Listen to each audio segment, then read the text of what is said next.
अरूज फ़त्हे दास्तां वो जो ज़ालिमों का ज़वाल हो।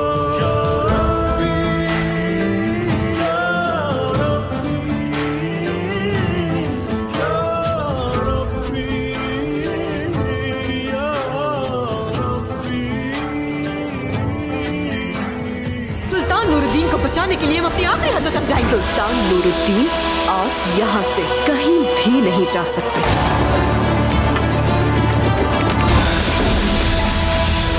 कभी मत समझना कि नूरुद्दीन जंगी हथियार डाल दे। कारातेगी ने हमारे खैमे पर कब्जा कर लिया और हमें बाहर निकाल दिया। कह दो अपने सरदार से जाके। तुमने मेरी हिरनी के हाथ को हाथ लगाया। कल तक सुल्तान को ना बचाया गया तो सलीबियों ने कत्ल कर देंगे। है तो खुद आगे। जब ताबूत हमें मिल जाएगा तो सुल्तान नूरुद्दीन को कत्ल कर दिया जाएगा। इसे जिंदा न छोड़ना। तुम्हें मारने से पहले नहीं मरूंगा। याद रखो, तुम्हारा सर काट के ले जाऊंगा।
Pars.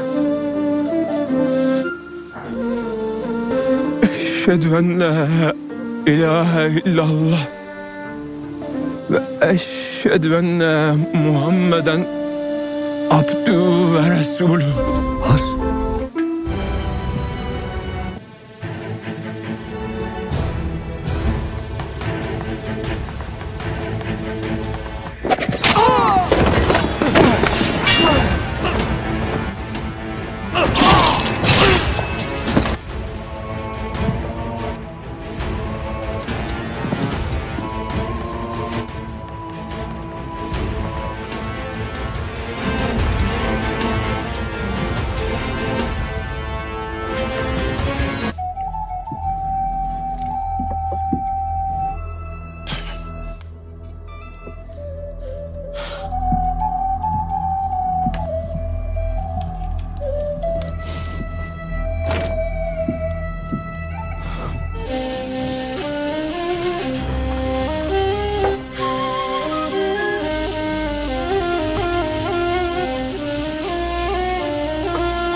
अस्सलाम वालेकुम नाजरीन। आज के हमारे इस एपिसोड के आगाज़ में आवाराम काफ़ी गुस्से में कमांडर के मुंह पर थप्पड़ मार कर कहता है, संदूक कैसे कारा तैगन को ले जाने दिया बताओ। कारा तैगन है कौन सिवाय एक मामूली चोर उचक्के के। विक्टोरिया कहती है, संदूक का कारा तैगन के पास होना सलाहुद्दीन के पास होने से ज़्यादा ख़तरनाक है। वो पागल क्या कर बैठे कुछ नहीं कहा जा सकता है, बल्कि वो चंद दिनारों के लिए संदूक किसी को भी फ़रोख्त कर सकता है। ग्रेगोर कहते हैं, अब उस लानती कारा तैगन के मुतालबात कबूल करने पड़ेंगे। आवाराम कहते हैं, सलाहुद्दीन ने मेरे सामने सर नहीं झुकाया है। कारा तैगन की इतनी जुर्रत, फिर भी ये ठीक ही है। अब संदूक उससे हासिल करना सलाहुद्दीन से हासिल करने से ज़्यादा आसान है। ग्रेगोर कहते हैं, चलो अपने 7 बेहतरीन जंगजू लेकर जाओ और तलाश में निकलो। सलाहुद्दीन कारा तैगन के ताक़ुब में जाएगा। इससे पहले तलाश करो और संदूक लेकर आओ। संदूक हासिल करने के बाद सलाहुद्दीन के ख़ानदान को ख़त्म कर दिया जाएगा। जिसके बाद कमांडर वहाँ से चला जाता है। शहज़ादी विक्टोरिया कहती है, मैं बोरू कबीले जाती हूँ। जैसे सलाहुद्दीन के कबीले के लोगों को उसकी करतूतों की सज़ा दी है, ऐसे ही कारा तैगन की करतूतों की सज़ा भी उनको भुगतनी पड़ेगी। जिसके बाद विक्टोरिया भी चली जाती है। इधर दूसरी जानिब दमिश्क का मंजर सामने आता है। एक आदमी आकर कहते हैं, खबर हासिल हुई है शहज़ादे, सलीबियों ने सलाहुद्दीन से संदूक छीन लिया है। मौदूद कहते हैं, अब ये क्या है? इसने संदूक लाने का वादा किया था, चोरी हो जाने का क्या मतलब है? आदमी कहता है, ताकू में हैं वो लोग, हरगिज़ हासिल कर लेंगे। मौदूद कहता है, कभी नहीं कर पाएंगे। मैं इसकी बात पर भरोसा कर कर जंग से पीछे हट आया हूँ। दोस्तों, दुश्मनों की नज़रों में कमज़ोर ठहरा हूँ, इसके काम तो देखो ज़रा। जिसके बाद वहाँ पर पड़ा हुआ टाइम उठाकर फेंकता है। मौदूद कहता है, शहज़ादों को बाखबर किया जाए, जंग की तैयारियाँ शुरू कर दी जाएँ, हम कबीले में दावा बोलेंगे। एक और वहाँ पर आदमी खड़ा कहता है, ऐसा मत करें शहज़ादे मोहतरम, कबीले में मौजूद हर शख्स मारा जाएगा। अमीर सलाहुद्दीन कोशिशों में मसरूफ़ हैं, ज़रा सा तो सब्र कीजिए। मौदूद कहता है, मज़ीद कितना इंतज़ार करूँ बताओ? मैंने सलाहुद्दीन की तमाम गुस्ताखियाँ नज़रअंदाज कर कर उस पर भरोसा किया है। उसने क्या किया है? संदूक चोरी हो जाने दिया है। आदमी कहता है, सलाहुद्दीन संदूक लेकर आएगा, बस ज़रा सा मज़ीद सब्र कर लें आप। मौदूद कहता है, मेरा सब्र ख़त्म हो चुका है। आगा सुल्तान की आमद से पहले ही कबीला हासिल कर कर रहेंगे। तमाम शहज़ादों को खबर कर दो, जंग की तैयारियां मुकम्मल करो। अब तलवार म्यान में नहीं लगेगी, जो मरता है मरे। कबीले पर हमले का वक्त आ चुका है। इधर जंगल में सलाहुद्दीन भी अपने सिपाहियों के साथ संदूक तलाश कर रहा था और वहाँ पर तमाम निशानात देख रहे थे। एक सिपाही कहता है, जनाब आसार मौजूद हैं, लेकिन तादाद कम है, इतने लोग संदूक नहीं ले जा सकते हैं। सलाहुद्दीन निशानात का ताक़ुब करने लगता है। सलाहुद्दीन कहता है, तादाद कम नहीं है, कदम एक ही जगह पर रखे गए हैं, ये भेड़ियों के पैर हैं, सलीबी नहीं है। सिपाही कहता है, तो फिर कौन हो सकता है मीर मोहतरम? सलाहुद्दीन कहता है, भेड़ियों के अंदाज में पहाड़ों की तरफ जाने का मतलब है कि कारा तैगन ही है, वो संदूक पर कब्ज़ा कारा तैगन ने किया है। तुम लोगों के संदूक गार की तरफ ले जाते वक्त उसने हाथ दिखाया है, संदूक की अहमियत से वाकिफ़ था। सिपाही कहता है, कारा तैगन संदूक हासिल कर कर क्या करेगा भला? सलाहुद्दीन कहता है, ज़ाती मुफाद हासिल करेगा। इतने में ही एक सिपाही आता है और कहता है, अमीर मोहतरम, शाम के सरहदी गाजियों ने खबर भेजी है कि शहज़ादे मौदूद को संदूक के बारे में पता चल गया है, वो शहज़ादों को इकट्ठा कर रहा है। सलाहुद्दीन कहता है, कबीले पर हमला किया जाएगा, हमें जल्द अज जल्द कारा तैगन से संदूक हासिल करना होगा। चलो, इस बार तुम नहीं बचोगे कारा तैगन। जिसके बाद वो लोग जंगल में आगे बढ़ जाते हैं। इधर दूसरी जानिब कारा तैगन फूक फूक कर कदम रख रहा था और अपने आदमियों के साथ संदूक लेकर आगे जा रहा था। इतने में ही उनको वहाँ पर मज़ीद आवाज़ें सुनने लगती हैं। कारा तैगन खड़ा होकर सुनने लगता है और कहता है, सलाहुद्दीन हमारे ताक़ुब में है, चैन से बैठने वाला है भी या नहीं, पीछा छोड़े तो उसका कबीला बचेगा या नहीं, अपनी मुश्किलात खड़ी कर रहा है। अब हम क्या करेंगे? मज़ीद आगे बढ़ेंगे, हम जाल बिछा चुके हैं, परिंदों की जाल में फंसने दो। भेड़िए अपने घोंसले की जानिब सफ़र जारी रखेंगे, सब तैयार हो जाओ। जिसके बाद वो दोबारा से कदम पर कदम रख कर जाने लगते हैं। इधर दूसरी जानिब शहज़ादा महदूद नक्शा खोले खड़ा कह रहा था, कबीलों को चारों तरफ से घेरा जाएगा, मैं दरमियान में रहूँगा, मेरा इशारा मिलते ही हमले की इब्तिदा कर दी जाएगी। एक सरदार कहता है, हमें अमीर सलाहुद्दीन की जानिब से ख़बर का इंतज़ार करना होगा जनाब, वो सलीबियों से संदूक ज़रूर हासिल कर कर रहेंगे, इतने सारे लोगों की मौत का सबब ना बने। मौदूद कहता है, मैं काफ़ी सारा इंतज़ार कर चुका हूँ, इतने सारे जुराइम के बावजूद उसे मौका भी दिया था, लेकिन वो संदूक नहीं हासिल कर सका, अब उसे कोई नहीं बचा सकता है। आदमी दोबारा बोलने लगता है तो मौदूद उसको चुप करवा देता है और कहता है, बस बहुत हो गए हैं एतराज़ात, आगा सुल्तान के लौटने से पहले वो कबीला हासिल करना ज़रूरी है। तुम वज़ीर हो, वज़ीर बनकर रहो, अपनी फ़ौज तैयार कर लें सब, जंग के लिए हरकत में आने का वक्त अब आ चुका है। सब सरदारान चले जाते हैं। नाज़रीन कराम, आज के हमारे इस एपिसोड का इख्तिताम भी यहीं पर हो जाता है। अगर आपको आज के एपिसोड पसंद आए तो वीडियो को लाइक कर चैनल को सब्सक्राइब कर दीजिएगा, साथ ही के बेल नोटिफिकेशन को ऑल कर दीजिएगा, ताकि जैसे ही नेक्स्ट एपिसोड आए तो उसको नोटिफिकेशन आपको मिल जाए और आप उसको फ़ौरन वॉच कर सकें। अब हमारी मुलाकात होगी नेक्स्ट एपिसोड में, तब तक के लिए अपना ख्याल रखिएगा, दुआओं में याद रखिएगा और ऐसे ही हमारे साथ जुड़े रहिएगा। अल्लाह हाफिज़।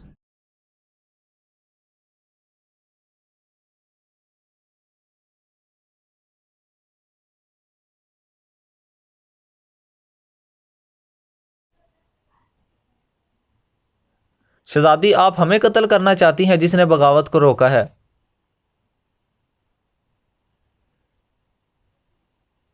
और आप तो वही है ना जो शहनशाह को मारना चाहती थी। ये सुनकर शहजादी ओफिलिया उसके मुंह पर थप्पड़ मारती है और कहती है, क्या तुम मुझ पर मेरे वालिद को मारने की कोशिश करने ये सुनकर शहजादी ओफिलिया उसके मुंह पर थप्पड़ मारती है और कहती है, तुम मुझ पर मेरे वालिद को मारने का इल्जाम लगा रहे हो। कोनूर कहता है, क्या तुम वो नहीं हो जिसने शहंशाह को मार कोनूर कहता है, क्या तुम वो नहीं हो जो कि शहंशाह के मरने के बाद तख्त पर बैठेगी, लेकिन आप इस मंसूबे में कामयाब ना हो सकी।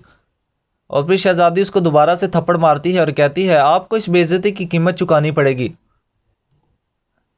और फिर वो सिपाहियों को उस पर हमला करने का हुक्म दे देती है। कोनूर काफ़ी ज़्यादा जवामर्दी से दोनों सिपाहियों को गिराकर शहजादी को काबू में कर लेता है और कहता है, शहजादी ओफिलिया, मेरे पास हमेशा एक खुफिया हथियार और राज मौजूद होता है। और कहता है, शहजादी ओफिलिया, मेरे पास हमेशा एक खुफिया हथियार और राज मौजूद होता है।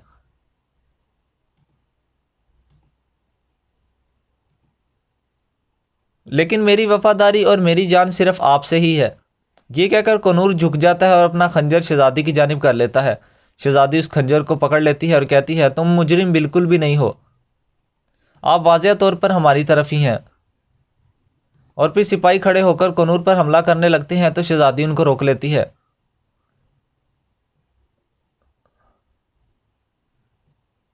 शहजादी कोनूर से कहती है, लेकिन वो कौन है जिनको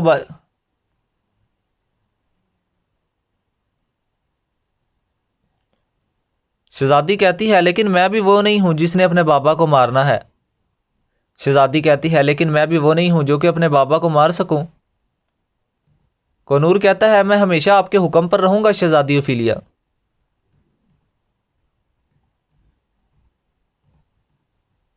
इसी दौरान वहां पर कोई आने लगता है। इतने में ही शहजादी जान के कोनूर को वहां पर काबू में कर लेती है उनको दिखाने के लिए, और खंजर कोनूर को पकड़ा देती है। इतने में ही वहां पर कांता कोजेंस आ जाता है और कहता है, शहजादी ओफिलिया, यहाँ पर क्या हो रहा है। ओफिलिया कहती है, जांच पूछ हो रही है कांता कोजेंस, हम गद्दारों की तलाश में हैं। कांता कोजेंस कहता है, अच्छा मैंने तुम्हें क्या बताया। कांता कोजेंस कहता है, अच्छा तुमने इनसे क्या पूछा है। ओफिलिया कहती है, शहंशाह से कहो कि कत्ल किया है।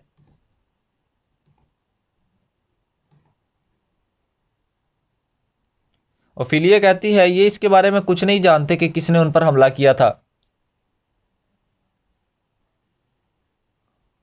कांता कोजेंस कोनूर का गला पकड़कर उससे कहता है, क्या इसने नहीं बताया कि गद्दारों को किस तरह से वहां पर लेकर गया।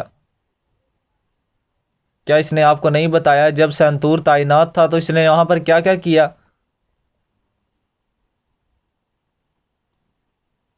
क्या इसने आपको कुछ नहीं बताया। अंगूठी इसकी जिम्मेदारी में थी। शहजादी ओफिलिया कहती है, शहजादा कांता कोजेंस, इसे फौरन छोड़ दें।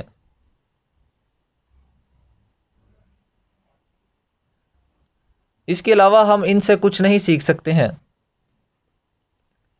लेकिन ये वाज़ेह है कि और भी है जिन्होंने हमारे सवाल लेकिन अभी कोई और भी है जिससे हमें सवाल करने की ज़रूरत है।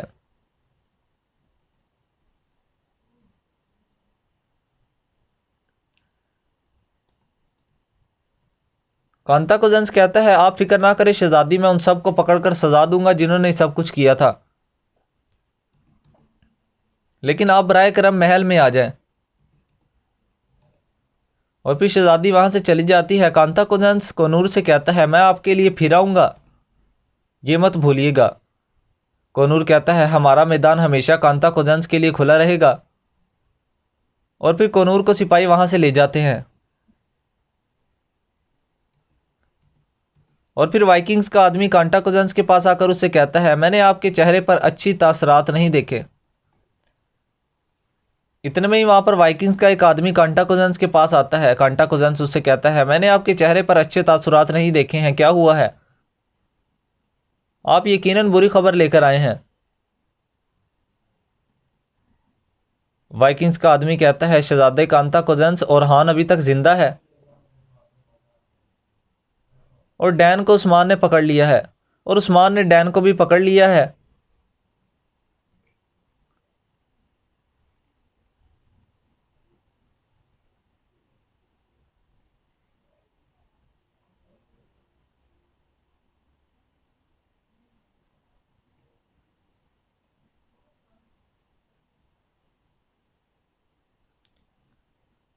मैं कल रास्ते पर कांटा कुजेंस कहता है मैं कल रास्ते पर जा रहा हूँ, चलो जाकर उस धुंध को भी दूर करते हैं जो कि उस्मान ने फैलाई हुई है। कांटा कुजेंस कहता है कल मैं रास्ते पर जा रहा हूँ, चलो जाकर उस धुंध को भी दूर करते हैं और देखते हैं जो कि उस्मान ने फैलाई हुई है। लेकिन आपकी नज़रें यहाँ पर ओफीलिया और इस सर्कस पर होनी चाहिए।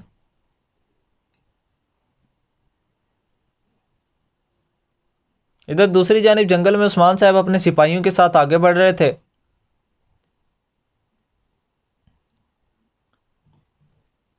और फिर औक्तम कबीले का मंजर सामने आता है जिसमें औक्तम साहब काफ़ी ज़्यादा गुस्से में बाहर निकलते हैं और कहते हैं जंगजुओं तैयार हो जाओ, खून सिर्फ खून से ही धोया जाता है, शहीदों का बदला लेने का वक्त आ गया है। और उसके तमाम सिपाही उसके साथ इकट्ठे हो जाते हैं। बाइंदर साहब ये देखकर कहते हैं कारीन कबीले के अजीम रब लॉर्ड औक्ताम अब देखें कहाँ जा रहे हैं। लेकिन कहते हैं ना जो गुस्से में उठता है उसे काफ़ी तकलीफ होती है। और फिर बाइंदर साहब अपने आदमी हुसैन को कहते हैं कि जाओ अपने जंगजुओं को भी तैयार करो, हम औक्तम साहब को अकेला नहीं छोड़ेंगे।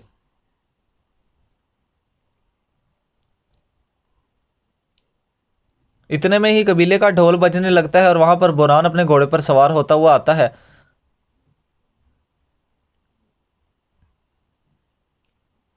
औक्तम साहब उससे पहले ही कह देते हैं अगर तुम हमारी जंग में रुकावट करने के लिए आए हो तो हम तुम्हें भी मार देंगे।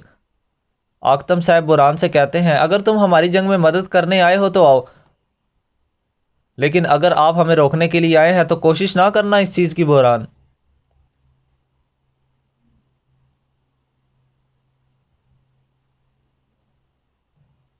बुरहान अपने घोड़े से नीचे उतरता है और कहता है ये उस्मान साहब का हुक्म है, इस कबीले से कोई नहीं निकलेगा और कोई अपनी तलवार नहीं चलाएगा।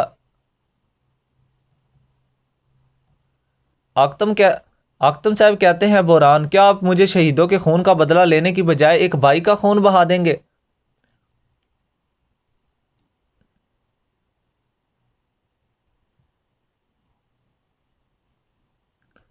औक्तम साहब कहते हैं क्या आप लोग अपने शहीदों के खून का बदला लेने की बजाय मेरा खून बहाएंगे?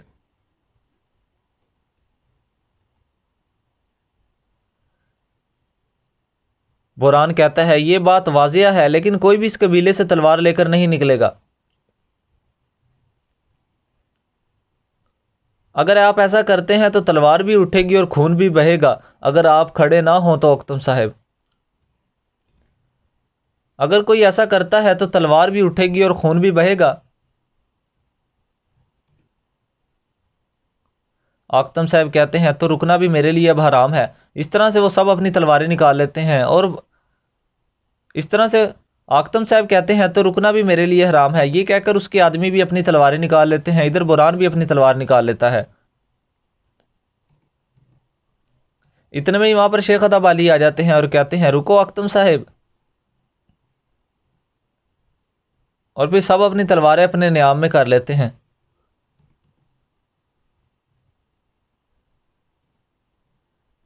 शेख अताब अली कहते हैं आप सब इख्तलाफात की तरफ जा रहे हैं औक्तम साहब। औक्तम साहब उनसे इज्जत के साथ कहते हैं कि मेरा रास्ता मत रोकिए मेरे शेख। शेख अताब अली कहते हैं जिस तरह से आप जा रहे हैं मुझे बुरा लग रहा है।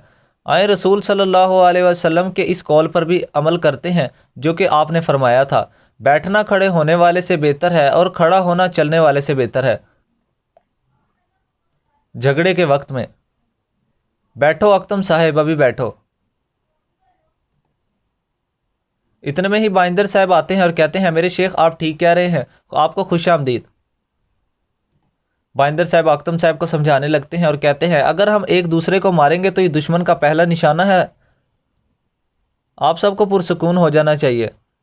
अगर उस्मान साहब ने कहा है कि कोई भी कबीला नहीं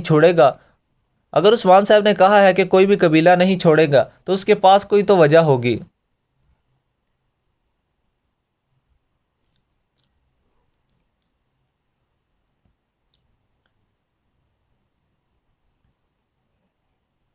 और फिर येनी शहर का मंजर सामने आता है जिसमें अलजैजिक अपनी दुकान पे काम कर रही थी। और फिर आख्ता तैमूर उसके पास आता है और कहता है आपका हमेशा सुकून।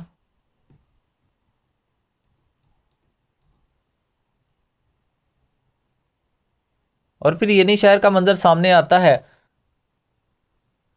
जिसमें अलजाजिक अपनी दुकान में काम कर रही थी। और फिर आग तैमूर उसके पास आता है और कहता है अल्लाह आपको सब्र जमील दे। अलजाजिक उससे कहती है मैं सब्र करूं, मेरे चचा उस्मान साहब के हुक्म से वहां पर गए थे, हम जो सलामत रहे हैं उसकी वजह आप हो। हम जिस हालात में से गुजर रहे हैं उसकी वजह सिर्फ और सिर्फ आप हो, और आप यहां पर आकर मुझे सब्र करने का कह रहे हैं।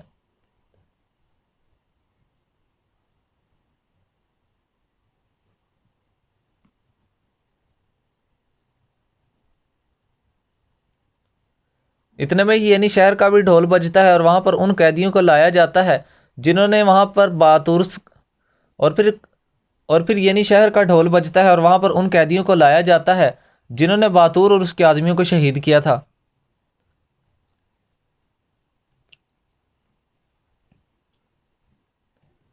बैंके खातून पूछती है ये लोग कौन है सिपा सलार?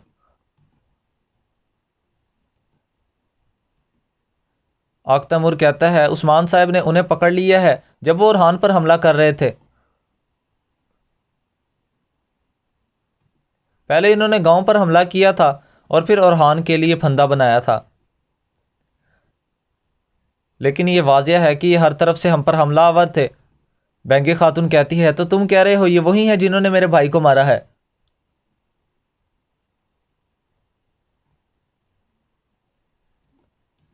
और फिर बैंगे खातून जल्दबाजी में अपनी तलवार निकाल लेती है और कहती है मैं बदला लिए बगैर खून को खाली नहीं छोड़ूंगी।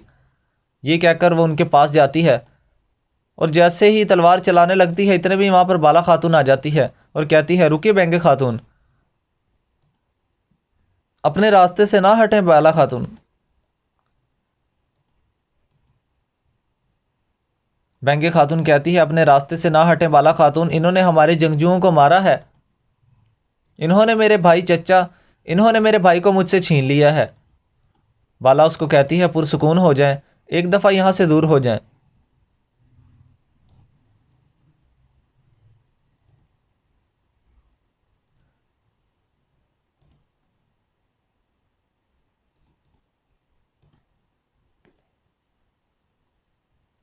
बैंगी कहती है मैं इसको नहीं देख सकती, हमारे जंगजुओं का खून इसके हाथों पर है।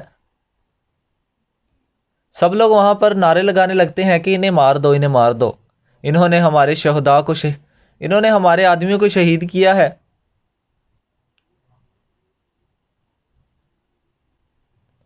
बाला खातून सबको वहां पर खामोश करती हैं।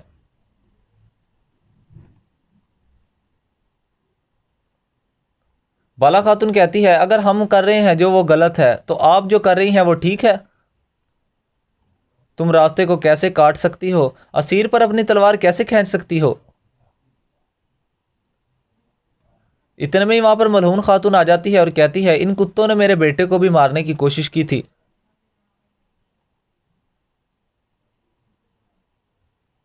जबकि मैंने इन्हें जिंदा रहने की इजाज़त देती है, जबकि मैंने भी इन्हें जिंदा रहने की इजाज़त दी है ताकि हकीकत का पता चल सके। लेकिन आप यहाँ पर क्या कर रही हैं बैंगे खातून, आप इनको मारने जा रही हैं? बैंगे कहती है तुम्हें वहाँ पर मार देना चाहिए था इन्हें मलहून। बैंगे खातून कहती है मलहून तुम्हें इन्हें वहीं पर ही मार देना चाहिए था, जालिमों पर रहम नहीं करना चाहिए। मलहून खातून कहती है हम किसी पर रहम नहीं करते, हम सच्चाई के लिए अपने दर्द को अपने दिलों में दफन कर लेते हैं। बाला खातून कहती है सब्र करे बैंगे खातून। बैंगे खातून कहती है कब तक सब्र करूं बाला खातून, मेरे भाई की कब्र खाली है, लेकिन मैं इसे यहां पर नहीं छोड़ूंगी।